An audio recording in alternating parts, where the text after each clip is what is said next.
Alrighty, time for Fiscal Focus, brought to you by InfoChoice, your choice of information on Australian consumer finance. This week, we want to talk about being clever with your finances, as new research from Great Southern Bank reveals Aussies are largely relying on family and friends for clever financial tips.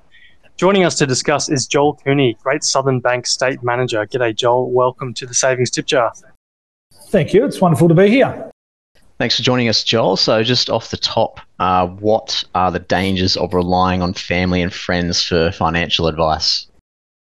Yeah, it's a great question. And you think about, obviously, the environment that we're operating in. A lot of the research actually indicated that Aussies are most likely to be asking friends and family for professional advice rather than speaking with financial professionals such as banks or accountants or financial planners or brokers. And one of the interesting insights that did come out of it that was, I think the stat was less than 1 in 5 Aussies have consulted a financial professional over the last year. And obviously with that does come some inherent risk or considerations if you're solely relying on advice from family and friends. And obviously one is that information may not be as accurate as it could be. It may not be as up to date as what a financial professional would be able to guide you on. And the other, I guess the third, potential risk or consideration people need to be mindful of when they are relying on advice from family and friends is it could actually lead to a little bit of financial dependency on family and friends. And so they're the three key things that we found through the research. Joel, you mentioned that less than 1 in 5 had consulted, financial professional, like a financial advisor. Why is that? Why aren't more Aussies consulting finance professionals?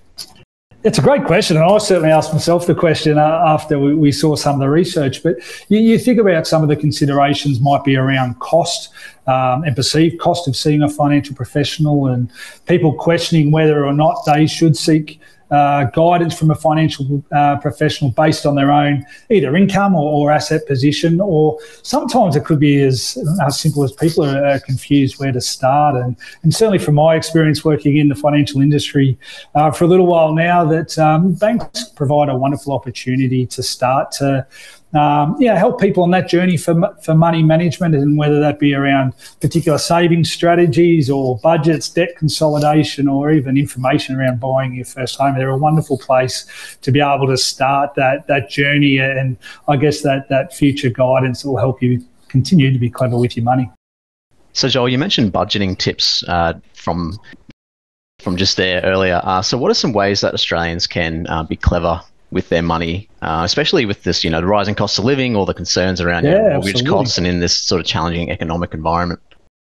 And your point's right. And we see it every day in our branch network where people are coming in and they are expressing concerns about their current financial position in light of some of the more macro challenges that are going on at the moment. And one of the key things that was really insightful in the research is it's great to see people are leveraging different tools and strategies that are helping them save more and spend less. And a few of those ways that Aussies have demonstrated they're doing that is having multiple savings accounts to bucket their budget and things that they're saving for. A number of other tools and strategies that were highlighted throughout the research is that Aussies are really focused now around paying down debt, obviously limiting interest that's being incurred, and being more clever around that with potentially in terms of offset accounts, etc. But part of some of the other tools and strategies people are using is obviously that increasing their knowledge and confidence around budgeting. So the use of budgeting tools and budgeting apps have been really prominent. And in terms of those tips that you asked for, that you alluded to earlier, that do help people be clever with their money, it is really around creating those strong savings habits. And like I mentioned there, having those bucketed savings mechanisms in place, whether it be for bills or longer term goals, whether that's buying your first car or saving for that dream holiday or saving for that dream home, those strong savings habits are really important. Connecting with your bank or financial professionals in terms of getting that guidance and confidence that you are on the right track to achieve what you're looking for financially moving forward. And also the other thing is to ask the question of your banks too, what products and tools or even government benefits you might be eligible for to help you be clever with your money and, to help you achieve your goals moving forward. Joel, the report revealed that almost all millennials, so 96%, feel they could have done things differently when it comes to their finances. So Can you tell us what are some of the top financial regrets you're seeing?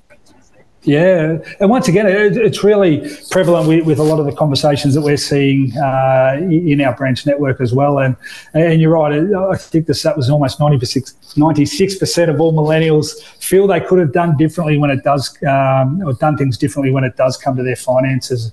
And two of the top financial regrets that that particular cohort had was 70% wish they had made more regular contributions to their savings over time, which is quite significant. And then 61% wish they'd actually spent less on things like entertainment and eating out over that particular period as well. And one of the things certainly for us and as a leader within the financial network, it really does, or the financial industry, it really does highlight the importance of having that financial literacy and those good financial habits in place. But one thing I certainly want to stress is that it's never too late to be able to put those savings plans and specific financial goals in place as well. It's good to know I'm not alone, Joel. I didn't have a savings account until I was 22, so probably missed out on a few years there of high interest rates. But it's a good point. But it's a great point. It's never too late to start. And I've got a teenage son at the moment, and he's obviously just starting his savings journey and starting to put some money away for things that are important to him. And I don't think it's ever too early to start, but it's never too late either.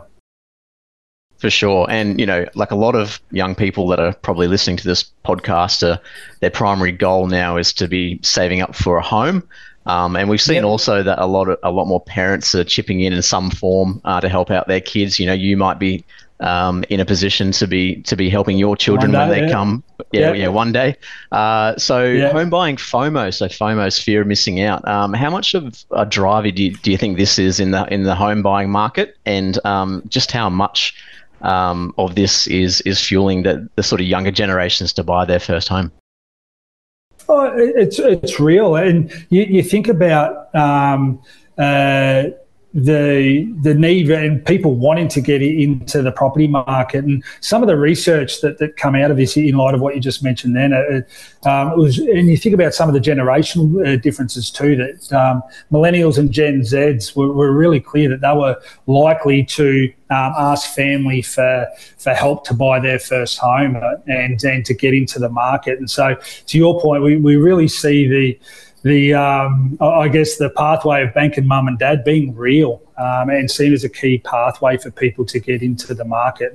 And I think once again, from a financial professional perspective, I think it's really important just to reinforce that the opportunity to seek guidance from financial professionals as the bank of mum and dad may not be the only way to get into the market, and to really investigate different ways that might help you get into the market sooner rather than later. And you talk about fear of missing out and controlling the controllables. So, looking at what clever savings products are out in the market, or different tools that might accelerate savings for you to get that deposit you're looking for quicker, that will help you get into the market quicker. Obviously, and then seeking advice or seeking guidance, understanding if you're eligible for specific government schemes or the like that might help get you into the market quicker as well. So there are a number of alternatives that are available to that of bank of mum and dad, and whether that's family gifts or loans. But it does come back to that, seeking that guidance from financial professionals who might be able to help you get into the market quicker than you thought. I guess the use of that bank of mum and dad really ties in with the new trend we're seeing of early inheritances, because people seem to really need that money from their parents when they're in their 20s or their 30s, even getting established, buying a house. It's no good to them receiving that money when they're in their 60s and their parents have just passed on then. So with people living longer, I guess early inheritances would be more of a thing, as we discussed in the previous pod. Another bit of your research revealed that more women seem to be concerned about cost of living than men, with 80% of women versus 68% of men. Why do you think that's the case? Yeah, we don't know the exact driver of why women have noted themselves, or noted themselves to be slightly more concerned around cost of living than that of men. But one of the contributors that might be driving this is that women often look after household finances. But it's definitely a topic that we'd like to explore more as an organisation. And it was actually really interesting to note, in alignment with that it's not just women that have obviously concerns about managing their cost in what is quite a challenging economic environment. It was really evident through the research that younger Australians and renters as well also rated their knowledge and I guess confidence to manage their finances in this economic climate lower than others as well. So it wasn't just women; it's certainly different cohorts that are experiencing, have varying confidence levels in light of the economic challenges we're seeing at the moment.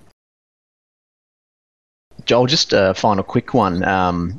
This might be a bit left of field, but it kind of ties into young home buyers looking to save for a home and get a better interest rate. Can you explain the strategy behind, Great Southern Bank sort of offering competitive savings account rates for young home buyers, and then at the same time, also you guys have a sort of Platinum Plus over 55s account. What's the strategy behind that one?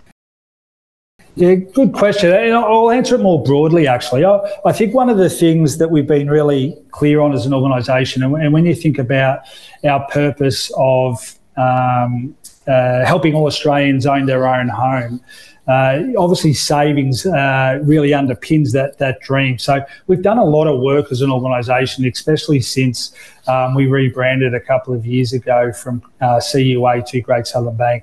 We've streamlined a lot of accounts, and we've been really deliberate around those tools and resources that are available for people to be more clever with their money, and that doesn't matter whether, to your point, that offering across or the 55 plus account that you mentioned there, or from our youth saver accounts, the journey all the way through, and it references my point before that it's never too late, and we're here to really support people's financial goals and savings journey. Doesn't matter what age or life stage you're at, that it is never too late to have those strong savings in place to achieve what you're looking for moving forward.